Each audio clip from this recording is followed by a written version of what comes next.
Welcome to the deep dive. Today we're getting into source material that, well, it really challenges everything we think we know about where greatness begins. We're doing a deep dive into a set of reflections on location, on worthiness and divinity that are just so powerful and completely counterintuitive. Our sources today are excerpts from two homilies by Alejandro Larrazabal titled The God of Shitholes, The Bethlehem Paradox, and The God of Forgotten Places. And that first title, it's definitely designed to make you stop and think. It sets the stage for a discussion that is anything but conventional. It really does. And so our mission for you, the listener, is to try and understand the central pattern that Larrazabal suggests is running through the whole divine narrative. It's this persistent, almost countercultural idea that the greatest stories, they don't begin in the centers of power. They start in the small places, the ones the world just dismisses. Okay, so let's break that down immediately, because the core question here is, it's fundamentally challenging. Why does this divine story, according to this analysis, consistently reject, our conventional ideas of success and power? And instead, why does it choose places the world just deems unworthy?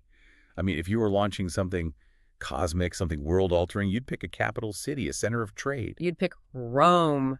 Right. Or Alexandria. Exactly. You definitely wouldn't pick, well, Bethlehem. And that is the entire point. The power of the source material comes from setting up that deliberate, jarring contrast. To really get the force of this paradox, you have to strip away all the, the cozy Christmas card images. Right. And you have to establish what Bethlehem actually was. And he doesn't pull any punches describing it. Not at all, no. He calls it tiny forgotten, a literal nowhere town that smells of sheep, dust, and disappointment. It wasn't just small, it was irrelevant. He also notes that Bethlehem barely made a footnote in the census. I mean, that detail is just astonishing. It is. When the Roman Empire is doing its big audit of power, this place is just statistical noise. It's not just small, it's actively, overlooked. And the significance of the setting is rooted right there in its irrelevance. The king of the world in this story isn't born in Jerusalem, the religious capital, Right. Not in a palace, not even in a decent house. He's born in a cave or a barn, a place that, let's be real, probably smelled more like manure than myrrh. That detail is so critical. It grounds the story in this rough, unavoidable reality. Yeah. It shows that the low bar for entry wasn't just a coincidence. It seems like it was the main requirement. It wasn't just about a lack of luxury. The location itself was a liability if you wanted any kind of, conventional recognition. Precisely. The source calls Bethlehem a backwater town, barely noticed by the empire. I mean, if you were a scout looking for the next big thing, a future world leader, you'd be in the halls of power, right? The academies, the wealthy neighborhoods. Exactly. Bethlehem is a place you actively avoided if you were looking for greatness. It was already written off. So if the staging was so deliberate, what's the message?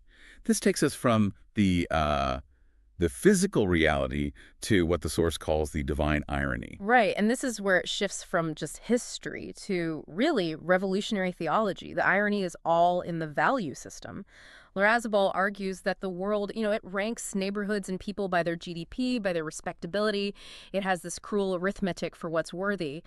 But God, he argues, ranks them by humility, by need, by their obscurity. That is a complete reversal of how we're all conditioned to think. It's the absolute heart of the argument. It forces this collision between our ambition and, divine action.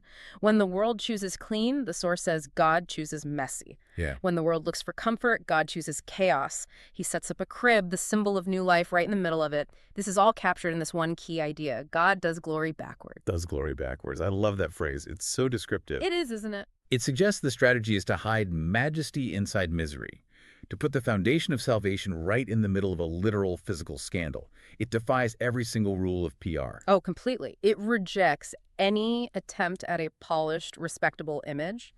And what makes the source material so compelling is how it draws this direct, provocative line to our attitudes today. Right. It's hard to ignore. The sources bring up how world leaders will sometimes dismiss places as hellholes or explicitly shitholes. Okay, that's incredibly harsh language. I think we need to talk about that directly. Yeah. Does Larrazabal defend using that specific term? What's the point of adopting language that power uses to dismiss people? That's a really important question, and it gets to the core of the rhetorical strategy. Larrazabal uses that term because it's the language of earthly dismissal.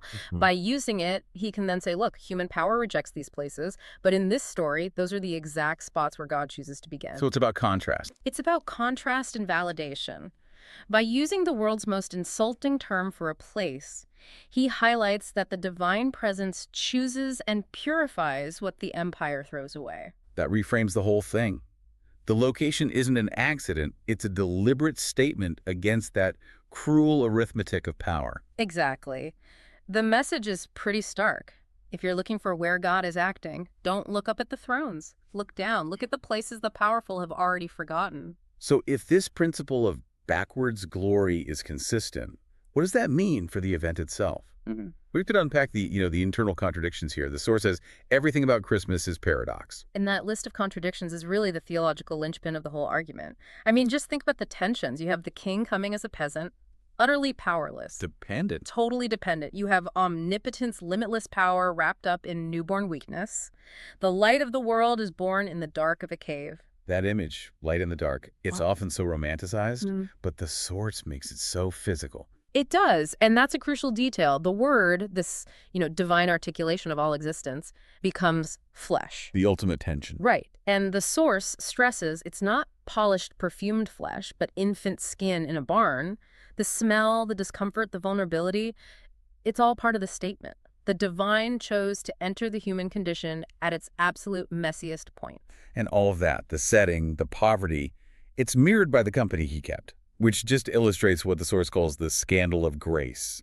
The people were just as unrespectable as the town. Absolutely. Think about the cast of characters. His mother was a poor teenage girl from Nazareth, a town so unremarkable there was a saying about it. Can anything good come from Nazareth? Exactly. His crib was a feeding trough for animals. His first visitors were shepherds, a class of people who were seen as unclean, unreliable. They were at the absolute bottom of the social ladder. Yeah. The periphery. And then his protectors become refugees, fleeing to Egypt. Later on, his disciples. They're not the elite scholars from Jerusalem. They're men with calloused hands and questionable pasts. Fishermen, hated tax collectors, political zealots. It shows this deep, consistent preference for the unrefined, the people on the margins. That is such a powerful pattern. And the message there is, it's deeply challenging to our modern ideas of worthiness, isn't it? We're always striving for status. Well, what's fascinating is how resistant we still are to this idea. We fall for the lie that we have to be successful, shiny, respectable to be worthy of any kind of divine attention. We think we have to clean up our lives first, build the perfect cathedral before God shows up. But the Bethlehem story proves the complete opposite. God enters the world as it is, unready, unrefined, unfinished. He meets us in the mess. Which brings us right to the personal application, and this is the most engaging part of the source material. If this Bethlehem paradox is true, how does it apply to us? It reminds me of that quote from Cardinal Tagle in the source. Love is not afraid to get dirty. Exactly. That phrase just perfectly sums it all up. The sources argue we have to see these shitholes not just as places on a map, but as spiritual and emotional states. Larrazabal suggests Jesus is born in the shitholes of our lives, the secret, messy parts we try so hard to hide from everyone. So we're talking about our internal geography now, the places we're ashamed of. Precisely. The argument is this applies to the addictions we hide, the grief we just stuff down, the resentment we polish over with politeness. He's born in the parts of our own history that feel forgotten. The source says it so explicitly, he makes his throne where others dump their trash. That is a total reversal of the power dynamic. Yeah. If you want to find where the divine is at work, don't look where success is being celebrated. Look where the world has already walked away. It shifts our focus completely. If we start to use this paradox as a lens, then the very things we try hardest to hide, they become the potential sites of transformation. The darkness of the barn is just the prerequisite for the light. So this is the critical takeaway, tying back to that whole critique of power. When the world, or even that voice in our own head, points to our broken parts and says nothing good can come from there, the source says, remember Bethlehem. The story starts in the dirt, and it shakes empires and melts the cruel arithmetic of power. It validates the overlooked. And the final synthesis for you, the listener, is this. The divine plan, according to this analysis, unfolds in the places we overlook or would be embarrassed by. Grace seeks out and sanctifies the very soil we despise. If we want to find the meaning of this paradox, the source suggests we don't need to look up to the heavens, we just need to look down. Look to the small, the ignored parts of ourselves and our world. And that, at the end of the day, is the core message. That God's love doesn't fear the smell, doesn't mind the mess. He will never call you a shithole. Instead, he calls you Bethlehem. Small, yes, maybe unseen, but chosen, holy, and enough.